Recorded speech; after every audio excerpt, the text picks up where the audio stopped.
to know that unfalsifiability, as Karl Popper explained it, is the test not of the strength of the theory, but of its weakness. If it can't be rebutted, then it means that it's an assertion that has very little value. It either explains everything or nothing, very much more likely to explain the second. William Ewart Gladstone, great British Liberal Prime Minister and Christian theologian, spent a great deal of his life trying to show that the wonderful speculations on morality and ethics and society of the philosophers of 5th century Athens were just, they didn't know this, but they were preparing the way for the arrival of Jesus of Nazareth. They were just prefigurations of the greater wisdom that was to come. He had to argue this. He laid his life on it, because if it were otherwise, it wouldn't be true that without divine revelation, we wouldn't have morals. Here I'm getting a bit nearer to the center of this argument. There are those who say, and I believe they attack us in our very deepest integrity, in our very core, who say that we wouldn't know the difference, wouldn't be able to know the difference, wouldn't be equipped to understand the difference between a right and a wrong action if there wasn't a supernatural warrant for this, if it hadn't been revealed to us in one or other set of books that such is the case. Now, I believe this argument to be self-evidently false. I don't have the time to demonstrate it in full. I'll take any challenge on it, but I do have a question that is my own challenge. You have to name for me an ethical action taken or a moral statement made by a person of faith that I could not make. And I've now put this question to some senior rabbis, to a number of Christian priests and Muslim imams and others.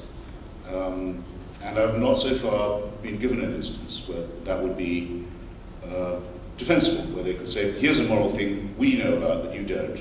Here's an ethical action we can perform, an unbeliever cannot. I leave the question with you. I'm always open to an answer to this challenge. It has a corollary question, which is a lot easier. Can any of you think of a wicked thing done by a person of faith because of their faith? You've already thought of one. You've already thought of another one. In the course of the evening, you'll think of several more. Actions of wickedness, iniquity, that are performed because people believe God wants them done, or because the person performing them believes he's doing God's work. This is a form of crime and evil unknown to the unbeliever. And I think if it doesn't make a case for the moral superiority of atheism, it certainly makes the case against the moral superiority of faith. Very well. There's a second, and even more, I think, overpowering disadvantage self-imposed on the religious, because they can't very far depart. Rabbi Wolpe gets very daring with this. If you ask him what he really thinks about the texts that tell him what God wants, he will not say that they're to be taken strictly literally. He will, for example, say that the Jewish prayer, I imagine he will say, I've actually never asked him directly, but the prayer with which Jewish men are supposed to begin every day, that thanks God, just to begin with, thanks them for not making them a woman and not making them a goy or Gentile. He says, well, that's not really, no, it isn't. Of course it's not. It's not a moral thing to say. It's a stupid thing to say, and it's also a nasty thing to say. So most Jews don't say it anymore. So if you follow me closely here, the less religious people become, the more moral they become. If the Quranic prescriptions on amputation and mutilation and stoning were all followed, if every thief in Egypt had their hand removed, no work could be done. So they don't do it.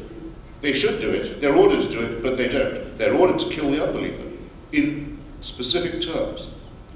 In the Hadith, not the Quran, but in the sayings of the Prophet, which have the same theological and moral weight in the teaching, it is said that anyone who tries to change their religion from Islam to apostatize must be killed. They can't do it.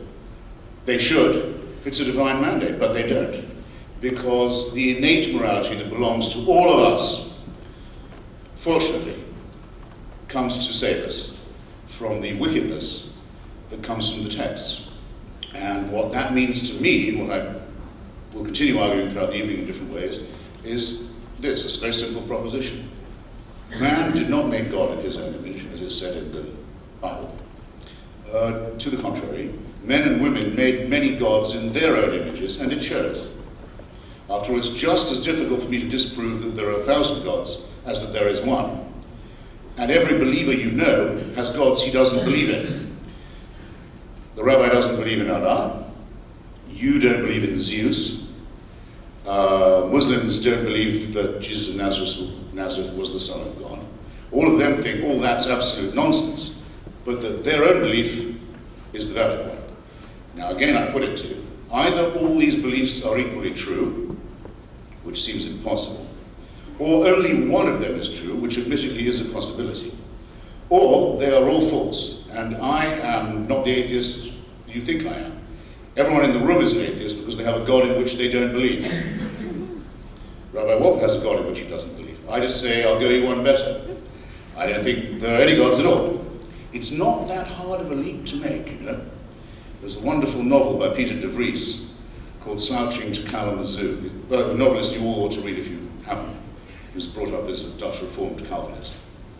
In this novel, there's a debate between the town atheist and the town priest, and they both succeed in convincing each other completely in the course of the evening. This never really happens. So much so that neither of them can be persuaded to go back to their previous position. But at any rate, de Vries at one point says, musing on this, his leading character says, people used to believe there were many gods, they were polytheists. Then they believed there were spirit gods, gods in the trees, gods in the waterfalls, gods in the wind, and so forth. And then they became more polytheistic, and then they became monotheistic, with only one God. So they're getting nearer to the true figure all the time. Who says there's no progress?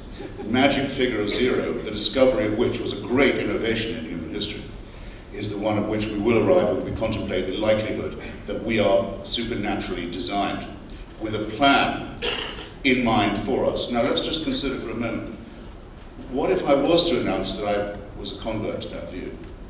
What if I say, okay, I give up.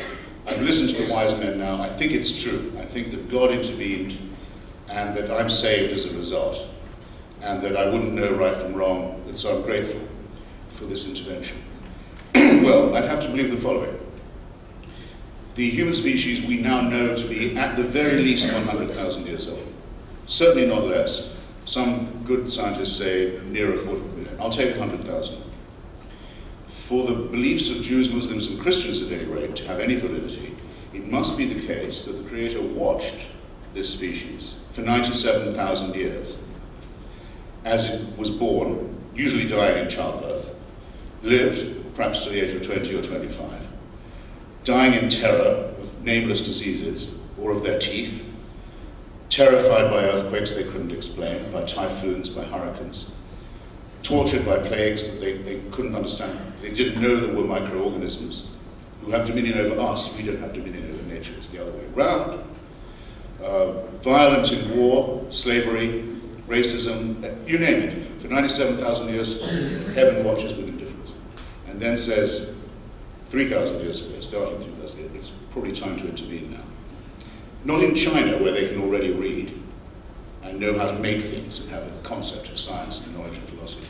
No, only in the most remote, backward, savage, and superstitious parts of the Middle East. And that's how you'll know your redemption. Ladies and gentlemen, I don't believe any of you in this room can be persuaded by any artifice of rhetoric or sophistry to believe in anything so wicked as well as anything so stupid as that.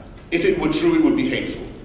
Those who allege it to be true are not necessarily hateful, but they ask you to ignore all the painstaking evidence that's been piled up by the real work of humanity, which is that of philosophy, science, and culture, in which the next step each society and each individual has to take is the emancipation of themselves from theocracy and its poisons. And I invite you to join me in that enterprise, and I'm very grateful for your attention. Thank you.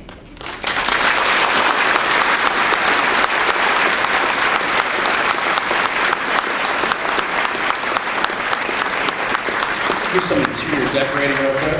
Can you guys see over there now? Is that good? All right. You guys all see, for the record, can everybody see now? All right. You're invisible. God is intangible. I want to start off by saying that I agree with Mr. Hitchens. After listening to him, it's clear that the adrenal glands are too big, because mine went into overdrive, not only because of what he said, but because of the way in which I think you can paint religion that is false to religion and true only, to a conception of religion that does violence to what it really is. And I want to take all three areas, first of all, religion's record, second, religion's claims,